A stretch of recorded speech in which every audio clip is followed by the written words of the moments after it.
Okay guys, got another video here. This one's going to be covering some things that you may want to use for your streaming. Hopefully going to help you optimize stuff. So to start out, you need to know where your dashboard is. It's the most important part of using Twitch as a streamer. You got to be a little bit familiar with it. So to start with, the live tab, that's the one that it loads with and starts with. I have downloaded a program which I suggest that you do. They have it for Firefox as well as Chrome. It's called Better Twitch TV. Better TTV is the acronym it uses. If you go to nightdev.com/better TTV /#, that'll get you there. You can also just do a Google search and it'll come up. So you download that, and the reason I use it is because once you've got it loaded here, I know this doesn't look like anything special, but watch this. I come down here and I do pop-out window, and a lot of people are wondering how I get my videos to have the overlay with the chat. Well, this is how I do it right here. So I've got my window pulled up, and I come down to my settings, and I go to black chat chroma key. It changes the color. You can change the color of the text and things if you want to. And then what I do with my OBS is I pull it in and I actually highlight subregion. Now I'm going to see if it'll show my OBS here, which it does.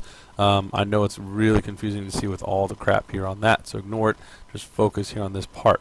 So what we're going to do is we're going to right click. We're going to add window capture and just click OK. We'll leave it untitled. I'm going to drag this over here so it's out of the way so you can really see what's happening here, okay? Capture mouse cursor. If you want to, you can leave that on. I choose to uncheck it. That way you don't see my mouse scrolling across if I'm moving in and out of the game and stuff. So you're going to come down here to opacity. You want to put it down to, I put it about 60. That way you can see through it pretty well. And I click subregion. That allows me to select a subregion of that window. You can see it's kind of whited out. I pull it just below the first opening chat, and then I bring it up nice and tidy so you can't see anything else but the actual chat. And I pull it off the corners because otherwise it shows just a little edge of white, and I don't really want to do that. So once you're done, you press enter, and that's done. Boom, it's in. Now you have to edit the scene. You can kind of see, it's hard to see, but there's kind of like a grayed out box here. So you're going to go edit scene. You're going to pull it down, and then you adjust the size of it to whatever you want. Click edit scene again to lock it into place. Now, I'll move that off the screen so you can't see it anymore, but you can still see that little box that's right kind of down in here. Now, what's neat is I'll type a chat in here just to test it. Boom, it's up, and look at that. In my screen, there is chat right there. So you can have a little bit of an overlay, and also leave this window up on this screen here so I can read it while people are doing stuff. If you're going to leave your dashboard up, which I suggest that you do, that way you can check on how many people are watching, that kind of thing. I do click hide because I don't want the preview. I really don't want to see it. And that just jacked something else up here for me, but it should be okay. Let's get the... Okay, so we've got that back up. I'm just going to put this in the corner. It'll just go to the background, but it'll still get it because OBS is pretty good with using it as long as you disable arrow, which is another setting we'll go over later. This is really just going to be over Twitch, how to use it, and what kind of programs work good with Twitch itself. So that's going to be out of the way now. Go to the recorded tab. Of course, that's going to be past recordings. You can see I got a whole lot of them in there. And I go through, and you can just edit them from here. You can click highlight or delete from here. If you highlight it, you make a small clip. I'll show you that real quick. You put a start and a finish time, and then you click publish video. It'll give you opportunity to title the video. Where's your wingman? And then click finish, and then it gives you an option to upload to YouTube. So we're not going to do that because I don't want to go through that whole process right now. But we're going to go back. Go to your highlights. This is actually where your highlights are. And then you can upload them to YouTube by, once you've got it highlighted, of course, you look down here. There's a small settings wheel, and you go to upload. And that allows you to link it to your YouTube account. You put it in the title, description. You can put your tags in there, so it automatically tags it in YouTube, and then upload to YouTube. Pretty simple. All right. Now, going back over bookmarks. I don't really use bookmarks for anything, but that's a way you can view, change, and remove videos recorded on your channel. That way you can put, like, if you got some really good videos you want people to see when they can visit your page, those will be the ones that they see. Editing, that gives you the option to add in people who are editors, and that's good for if you have active people in your chat and you want somebody to be, basically a moderator for your chat. You can add them in here by adding their username. Activity, this is kind of a breakdown. It tells you what you've changed all your titles to, and just kind of gives you an overview of your history and what you've been doing. Your stats breaks it down and actually tells you how many views you've had and how much activity you've had, and it does it over whatever time span. It's just kind of a neat thing. Again, here's your stream key, and you click show key, and then you copy and paste that into OBS. So that's the main functions there. On your profile, part of the reason why I wanted to make this video is because a lot of people are asking how I get the banner, how I get the channel picture, and all these things. So when you're on your own dashboard, you're able to edit these things pretty much all from here. So change your banner profile. Of course, you just click that, and you can upload a picture that you want. You want to make sure it's a big enough picture so it'll actually use up the full screen. And then you can edit some text in here. Of course, I always make sure to put down our website and everything I do. That way people are able to quickly follow and get back to our website. So we go to the channel, and you can see I have a background here, and that's done from another menu, which I'll show you here in a second, as well as this overlay here. This was from Cove of Hogs Do that we did, and I threw it up there. It's kind of crappy, and for some reason it just doesn't want to give full resolution. So I'm not sure what I can do to really change that. I think everybody's that I've seen is kind of rough looking like that. I think they just put a low res image on purpose. So we are going to go back to profile. Actually, we've got to get to the dashboard, I think, to get to it. So you go to settings, and under your settings, of course, you got your display name, email, a short bio. That is actually what pops up on that main screen that I just showed you a minute ago, where it's got the descriptor. Put my YouTube information in here, and then put the website for the group. This is where I choose that picture for your profile, so anytime they see that, they just automatically click on it and go. Then you set your time zone, blah, blah, blah, blah, blah. Turbo is an option I don't use. It's a kind of a subscription thing, and I don't want to jack with it. It's not worth the trouble for $10 a month. I don't care. Channel and video. This is where you put the video player banner behind there. You can choose the file there, and then your background image goes there. I just used a map, an Intel map that we had up for one of our operations, and it just looks kind of cool sitting back there. The welcome message, anytime when people pop on, that's what they're going to see underneath their videos, and so you can kind of change that once in a while if you need to. You can select other things. One of the most important ones you want to do right here, especially if you want to go back and ever watch what you stream, is you want to archive your broadcast. Twitch does not automatically archive your broadcasts, so please go do that. Click that button. That'll save them where you can highlight them and upload them to YouTube. It's kind of important. Authorized broadcasters, again, you can put some people there. Hyperlinks, you can keep it to where people can't put hyperlinks in your chat. You can also put banned words. Blah, blah, blah, blah. That stuff's really irrelevant at this point because there's something I'm going to show you here in a minute that's even better. So security and privacy, prevent embedding if you wanted to, YouTube exporter, and block messages from strangers, that kind of thing. Notifications, you can opt out of anything you want.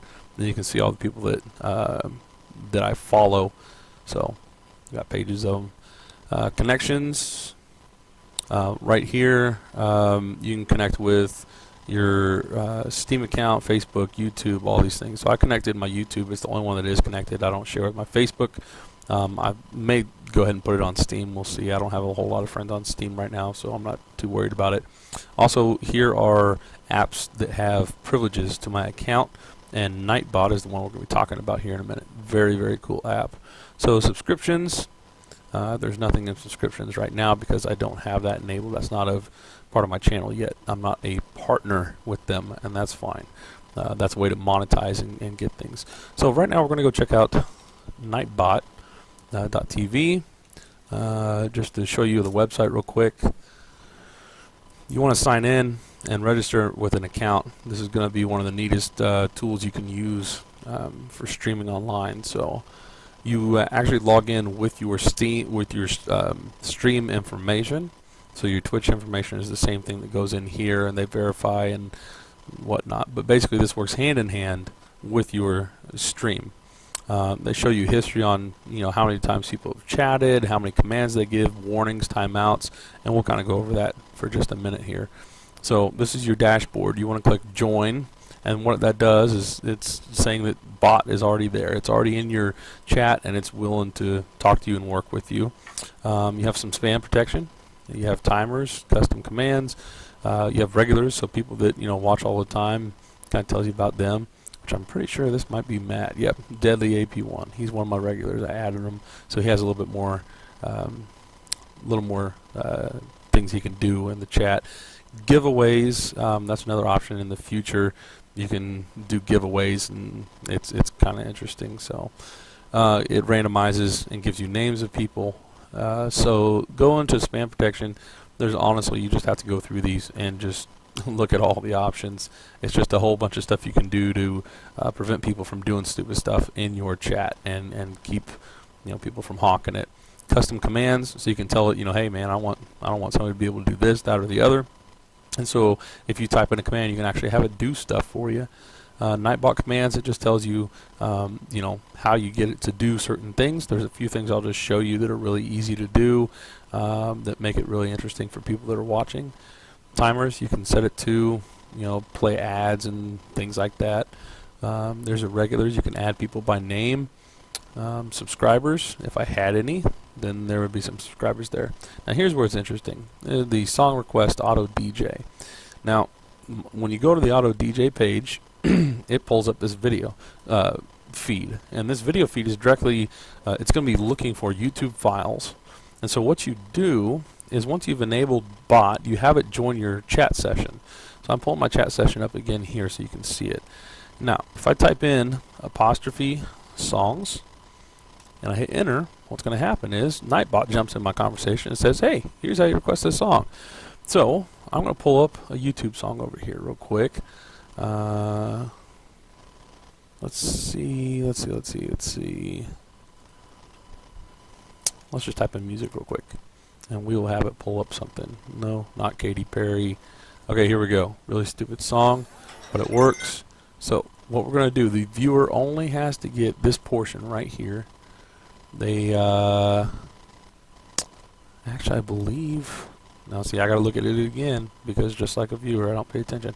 Yeah, so it's after the V equals. So we're going to get this portion, we're going to copy, and now the viewer, all they have to do is put apostrophe song request, and then boop. So that should do it. Wait. Okay. So now that's playing. So guess what? It's going to come over here, and it's actually going to play that song right here, and it's doing it in the background while you're playing your game, while you're doing other stuff. So you don't actually see the video, but the audio comes across on your stream so people can listen to music while you're playing. So we'll leave that up.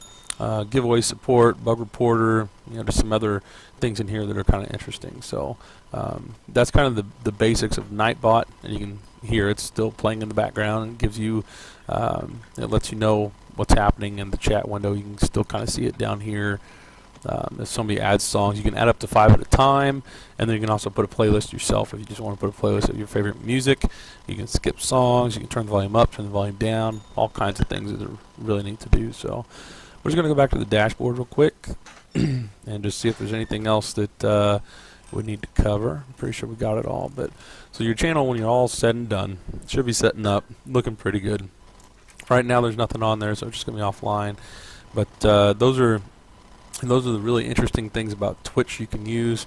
It does put this better Twitch over your account, but it is definitely worth the program, getting that program going. It's just an add-on for Chrome and for Firefox. So anyways, guys, I hope this really helped you guys out. And we'll do another tutorial on Open Broadcast software and show you how to do some things in there so you can get things working just the way you want them to. So, all right, guys, thanks.